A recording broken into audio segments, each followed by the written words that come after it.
애니띵 노어입니다. And the Oscar goes to Parasite. 며칠 전 봉준호 감독의 영화 기생충이 칸느 영화제 황금종려상을 비롯해 아카데미 작품상 등 4개 부분을 석권하면서 어느 때보다도 한국 영화에 대한 세계인의 이목이 뜨겁습니다. 올해로 한국 영화 101년째라고 합니다. 어쩌면 그런 이목의 집중과 쾌거는 당연한지도 모르겠습니다. 오늘은 그런 오늘날의 한국 영화를 잊게 한 그 근원지를 찾아 한번 떠나볼까 합니다. 서울 동대문구 답심리에 위치한 동대문 영화 촬영소가 그것인데요. 아마 바로 궁금해하실 겁니다. 답심리에 영화 촬영소가 있었어? 라고 말이죠. 맞습니다. 1990년대 이후 한국 영화는 주로 남양주 종합촬영소에서 촬영을 했지만 그 이전 1960년대경에는 이곳에 있었던 답심리 영화 촬영소에서 주로 촬영을 했었다고 합니다. 한국 영화의 전성기라고 불리던 1960년대에 한국 영화 제작을 책임졌던 이곳 답심리 촬영소는 그야말로 영화 촬영의 메카였다고 합니다. 홍상수 감독의 부친이고 예비역 헌병대령이었던 홍희선 선생이 1964년 영화 산업의 육성을 외치며 사제를 털어 연면적 350평의 단층 건물을 지었는데요. 당시 정식 명칭은 대한연합 영화주식회사로 1964년 3월 동대문구 답심리동 산 12번지, 그러니까 현재로 따지면 동대문구 체육관과 동답초등학교 일대에 들어섰습니다. 스튜디오 2개와 연기실, 연기자 대기실, 녹음실, 현상실, 변전실에 식당, 커피숍, 욕실까지 갖춘 당시로선 최첨단 영화 촬영소였다고 합니다. 그때 당시 다른 영화 촬영소는 허름한 창고를 개조해 임시로 쓰던 시절이었으니 최첨단이 맞겠습니다. 1965년 8월 발행된 영화 잡지 실버 스크린의 인터뷰 기사 중 어느 배우의 인터뷰 내용 중에 답심리 촬영소에 대한 언급이 나오는데, 안정적인 전기 공급으로 조명을 마음껏 사용할 수 있을 뿐만 아니라 맡은 역할을 충분히 연습할 수 있는 연기실이 있다 라고 이야기했다네요. 이곳에선 1970년까지 총 90여 편의 영화가 만들어졌다고 하는데, 대표적 작품으로 김진규, 김보혜 주연의 부부전쟁을 시작으로 이만희 감독의 기적, 최무룡 감독의 나홍규 일생, 오승호 감독의 사랑아 올리지 마라, 전범성 감독의 바보 등입니다. 1969년 제작한 이만희 감독의 생명을 끝으로 60년대 영화 분기를 풍미한 촬영소는 1970년에 철거되게 됩니다. 그 후에는 촬영소 사거리, 촬영소 고개란 지명만 간신히 남았었는데, 다행히 동대문구와 답심리 영화 촬영소 보존위원회 등이 답심리 영화 촬영소의 가치를 기억하고 보존하기 위해 영화 촬영소 추억 되살리기 프로젝트를 시작해서 2014년 답심리 촬영소 부지에 위치한 동대문구 문화회관 1층에 답심리 영화 전시관을 개관하면서 이곳을 다시금 알리기 시작했다고 합니다. 이곳 동대문 문화회관 앞뜰에는 답심리 영화 촬영소 기념비가 세워져 있는데요. 필름통과 카메라가 조각된 기념비에는 1966년에 제작된 영화 나홍규 일생의 포스터와 답심리 영화 촬영소의 유래를 함께 새겨놓기도 했습니다. 답심리 촬영소 영화 전시관에 들어서면 입구에 걸린 사진 속 배우들을 만나게 됩니다. 김희갑, 도금봉, 최은희 등 1960년대 한국 영화를 주름잡던 음악의 스타들입니다. 그들 사진 속 입구를 통해 들어가면 전시관은 2개의 전시실로 나뉘어 있고, 조금 안쪽으로 더 들어가면 영화를 상영하는 70석의 상영관이 있습니다. 1층 전시실은 촬영 카메라와 영화 대본 등 다양한 영화 관련 장비와 자료들을 전시해놨고, 유명 배우와 감독들의 일대기를 볼 수 있는 부스도 마련돼 있어서 그들이 남긴 업적과 한국 영화 변천사도 가늠해 볼 수 있습니다. 입구 쪽에는 얼마 전 타계한 배우 신성일님의 부스가 있는데요.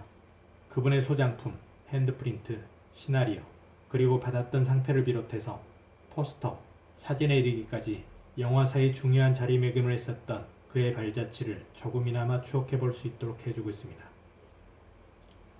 돌아가시기 전 이곳 답심리 촬영소 영화전시관에서 진행했던 신성일 초대전에 참석해서 팬들과 함께 찍었던 사진도 같이 전시돼 있어서 더욱 애잔함이 느껴지기도 합니다. 또 영화계의 거장이라 불리는 신상옥 감독의 부스도 마련되어 있습니다. 그 유명한 1961년에 제작된 명화 사랑방 손님과 어머니의 대본을 비롯해서 그가 쓰던 녹음기며 카메라 등이 전시되어 있고 한때 북에 납치돼 사회적 파장을 일으키며 극적인 삶의 주인공이 되기도 했던 그의 파란만장의 일대기를 보여주는 각종 사진자료도 함께 전시되어 있습니다. 둘러보면 다른 전시물도 상당히 많습니다. 일일 전시실을 가득 메우고 있는 영화 포스터들은 당시 배우들의 멋스러웠던 모습들을 고스란히 보여주고 있습니다. 천천히 한 장 한 장 그 시절 그들의 옷 매무새며 헤어스타일 그리고 카피 문구를 보며 당시의 사회상을 상상해보는 재미가 참 좋습니다.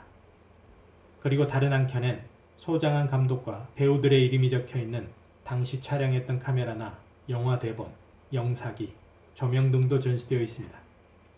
필름을 자르거나 이어붙이는 작업을 하던 영화 편집기도 보입니다. 그 밑에 조그만 글씨로 편집기를 대신해 이발과이로 필름을 자르고 아세톤을 발라 필름을 연결시켰다라고 당시를 설명한 글은 정말 격세지감을 느끼게 하는데요. 지금은 카메라도 손바닥 안에 들어갈 정도로 작고 필름 하나 없이 모든 작업을 컴퓨터로 하고 있으니 정말 세월의 흐름과 변화는 놀랍기만 하고 한편으론 두렵기조차 합니다. 1960년대 이곳 답심리 영화 촬영소에서 제작한 손때 묻은 영화 대본들도 진열장을 채우고 있는데요. 멀리서 볼 수만 있게 돼 있고 만지거나 읽어볼 수는 없어서 아쉬웠습니다. 디지털화돼서 방문객이 읽고 공감할 수 있으면 어떨까 싶은 생각도 들었습니다. 제2 전시실은 1 전시실에 이어 화려한 영화 포스터들로 꾸며져 있는데요. 아리랑, 울고 돕는 박달재, 빨간 마오라 등 옛날 영화 포스터들이 아련한 추억을 불러일으키는데 한 시대를 풍미했었던 포스터 속 스타들의 표정은 무척이나 진지하고 생생하기만 합니다. 지금은 영화관에 가더라도 포스터라곤 찾아볼 수조차 없는데요. 예전 동네 어귀 벽 한개퉁이에 붙어있던 이 영화 포스터들은 아마 중년 이상의 한국 사람에게는 당시 잠시나마 상상의 나라를 펼쳐보는 기회를 제공하기도 했었던 돌이켜 회상에 잠길 만한 그런 추억거리일 듯합니다. 1 전시실을 통과해 쭉 들어가면 70석 규모의 아담한 상영관이 있는데요. 이곳에서는 매주 금, 토, 일 3일 동안 오후 2시부터 무료로 영화를 볼 수 있습니다. 고전 영화뿐만 아니라 최신 상영작에 이르기까지 다양하고 엄선된 작품 위주로 상영하고 있다고 합니다. 말씀드렸듯 무료 관람하실 수 있는데 별도의 신청 없이 상영 시간 10분 전까지 입장하시면 됩니다. 저도 들른 김에 영화 한 편 보고 나왔습니다. 같이 영화를 보신 분들은 대부분 장년층 분들이셨고요. 10대분 정도 오시겠지라고 생각하고 있었는데 70석이 꽉 찰 정도로 굉장히 많이 들어오셔서 좀 놀랬습니다. 놀 곳이 부족한 장년층 분들에게는 이런 문화시설이 굉장히 중요한 역할을 하는 걸 알게 된 계기가 되기도 했습니다. 영화 보실 분들은 이곳 홈페이지에서 상영 정보를 확인하실 수 있으니까 미리 살펴보시고 방문해서 보시면 좋을 듯 합니다. 전시관은 1980년대 팔불출, 불새의 늪, 활행이 등 수십 편에 달하는 영화를 연출하셨던 원로 감독인 고흥호 님이 관리하시는데요. 저도 운 좋게 그분을 만날 수 있었습니다. 이곳에 전시하고 있는 전시물의 대부분은 현역 시절부터 모았던 개인 소장품이라고 합니다. 포스터와 사진 같은 수량이 많은 전시물은 3개월 단위로 조금씩 교체해 변화를 주고 계신다고 합니다. 건강하게 오랫도록 한국 영화 역사를 보존하고 지켜주셨으면 하는 바람을 가져봅니다.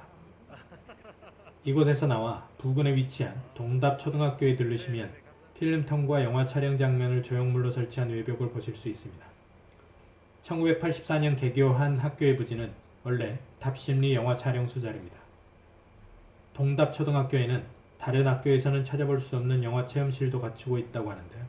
문화예술의 흔적을 외면하지 않고 아이들에게 자연스럽게 알리고 있어 다행이라는 생각이 듭니다. 오늘은 한국 영화 역사에 중요한 역할을 했었던 역사 현장을 살펴봤는데요.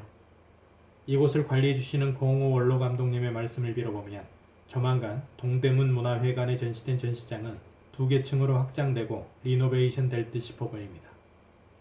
100년이 넘은 한국 영화사를 설명하기엔 1개층 전시장만으로는 사실 너무나 협소하고 또 자료 역시도 광범위한 영화사를 설명하기엔 많이 부족해 보이는 게 사실이기도 합니다.